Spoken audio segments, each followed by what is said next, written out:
Hello! Hi అందరికీ. భర్త మహాశైలకి విజ్ఞప్తి. యాక్చువల్‌గా భర్త మహాశైలకి విజ్ఞప్తి గూడా ఒక న్యూ ట్రై అని జెప్పొచ్చు. ఎందుకంటే, ఆ సార్ తీసిన మూవీస్ లాస్ట్ 2 పోయాయి. ఏంది 'ఆడవాళ్ళకు జోహార్‌లునును' మీరు జెప్పండి ఆ సినిమా ఏంటో ఉంది. కాకపోతే ముందు సినిమాలు బావుంటాయి సార్‌వి 'చిత్రలహరి' ఇంకో 'కిషోర్ తిరుమల' గారి మూవీస్ గురించి మాట్లాడుతున్నాను నేను. అదే డైరెక్టర్‌గా. అసలు ఆ సినిమాలు తీసింది ఈయననే అనిపిస్తది. మళ్ళా అనిపిస్తది మధ్యలో గూడా పోయాయి గదా! ఎందుకులే అంత స్ట్రెస్ తీసుకోవడం సార్ కొంచెం మంచిగా కొద్దిగా ట్రై చేసుంటే బావుండేది.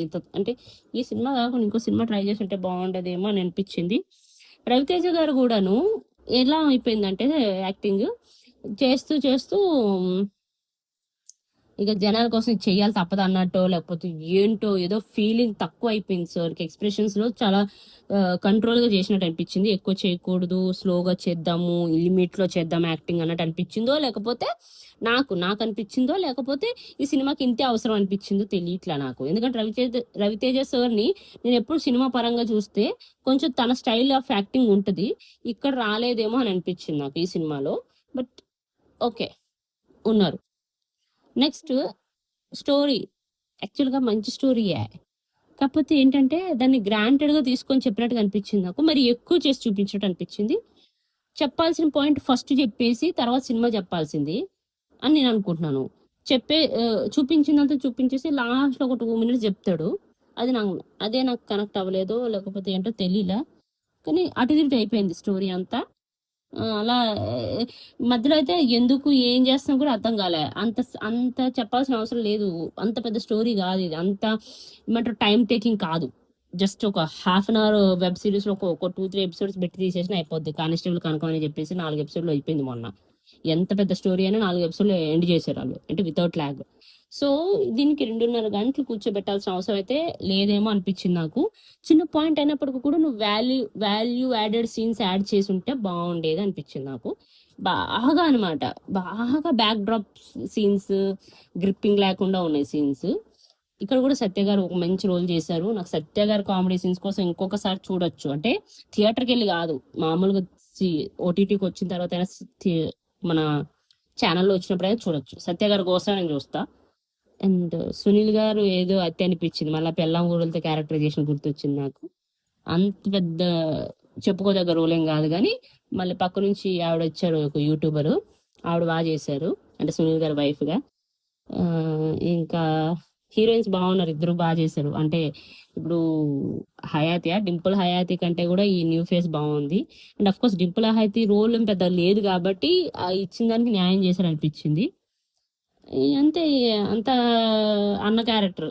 అదే సెకండ్ హీరోయిన్‌కొచ్చిన అన్న క్యారెక్టర్ సేమ్ 'అనగనగా ఒక రాజులో' ఉన్న విలన్ క్యారెక్టరే ఇక్కడ గూడా కన్నడలో అన్న క్యారెక్టర్ చేశారు.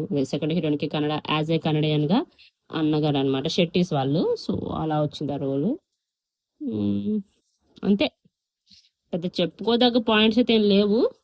అలానే యాక్చువల్‌గా చెప్పాల్సిన పాయింట్ ఏదైతే ఉందో అది చాలా మంచి పాయింట్ తీసుకొచ్చారు సారు.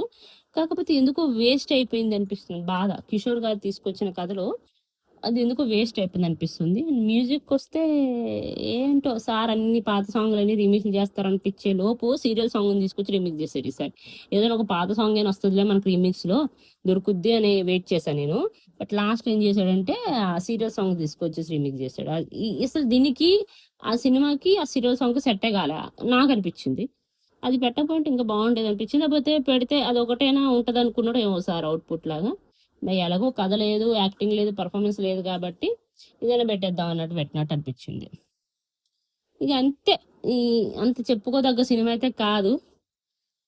మరి ఎందుకు చేశారో ఏంటో 'రవితేజ' గారు. నేనేమనుకున్నా తెలుసా గట్టి కంబ్యాక్ ఇస్తా. ఇద్దరు హీరోయిన్‌లు పెట్టుకొని మంచిగా ఒక సాఫ్ట్ సినిమా చేద్దాం అంటే మరీ సాఫ్ట్ అయిపోయింది ఈ సినిమా. సాఫ్ట్ అనే దానికంటే కూడా దారుణం అసలు ఈ సినిమా. నాకు ఆ పాయింటు చాలా గ్రాంటెడ్‌గా తీసుకొని చేసేసారు. అబ్బాయిలందరూ ఇలానే ఉంటారు. అమ్మాయిలు ఇలా అయిపోతారు. ఏందేందో సంథింగ్ చెప్పాలని ట్రై చేసాడు గానీ, నిజంగా అలా ఉన్నరా? ఉన్నా కూడా ఉండొచ్చు. ఆఫ్‌కోర్స్ చూసుంటరు.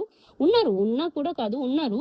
మరి ఇంక నువ్వేం చెప్పావు మరి ఉన్నారని చెప్పావు అంతే. దానికి సొల్యూషన్ ఏం చెప్పలా. అది మెయిన్. ఉన్నారని చెప్పడం నువ్వు చెప్పావు. సొల్యూషన్ మీరు ఆలోచించుకోండి అని చెప్పి మా మీదకి వదిలేసావు. ఓకే. నాకైతే ఇలా అనిపిచ్చింది. సో, మీకెలా అనిపిచ్చిందో ఒకసారి కామెంట్ చేయండి. మీకు మూవీ నచ్చినట్టయితే ఏ పాయింట్స్ నచ్చాయో ఒకసారి కామెంట్ చేయండి. అంటే నాకు కూడా నచ్చిన పాయింట్స్ ఏమైనా ఉంటే నేను కూడా మళ్ళీ చెప్తా. అదనమాట. అంతే ఇక దీనికోసం పెద్దగా నాకు మాట్లాడాలని అనిపించలే. ఆ పాయింట్ చూసినప్పుడే స్టార్టింగ్ ఒక 20 మినిట్స్‌లోనే నాకు ఎక్కడో పోయింది సినిమా.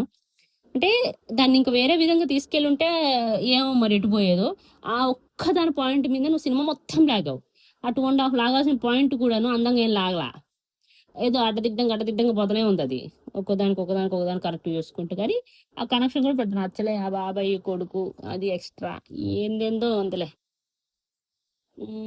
నచ్చిన పాయింట్ ఒక్కటి కూడా వావ్ అంటే సత్య క్యారెక్టర్. వింద. అది చాలా బా అనిపిచ్చింది. అక్కడే ఉండిపోయాను నేను. సత్య దగ్గరే ఉండిపోయాను. అది బావుంది. అంతే. మళ్ళా పోనీ సెకండ్ టైమ్ తను దింపినప్పుడు కూడా అంత పెద్ద కామెడీ జనరేట్ అవ్వలా. ఓకే. సర్లే అన్నట్టు ఇగ చూడాలి తప్పదు అన్నట్టు చూసేసాం. అంతే. కొన్ని సినిమాలుంటాయనమాట. ఇగ ఎప్పటికైపోతారా అన్నట్టుంటది గదా! అందులో ఆ లిస్ట్‌లోకి ఇదెళ్ళిపోద్ది. అంతే. మీకెలా అనిపిచ్చిందో కామెంట్ చేయండి. నా వీడియోస్ నచ్చినా, నచ్చకపోయినా ప్లీజ్ సబ్స్క్రైబ్ చేస్తూ ఉండొచ్చు కదా! ఎందుకంటే అప్‌డేట్స్ వస్తూ ఉంటాయి మీకు. నచ్చకపోతే నచ్చలేదని కామెంట్ చేయండి పర్లేదు. బట్ సబ్స్క్రైబ్ చేసుకొని కామెంట్ చేయండి. అంతే. ఇంకేంటి సంగతులైతే మళ్ళీ లైవ్‌లో కలుద్దాం. ఉంటా మరి. See you. Tata. Bye bye.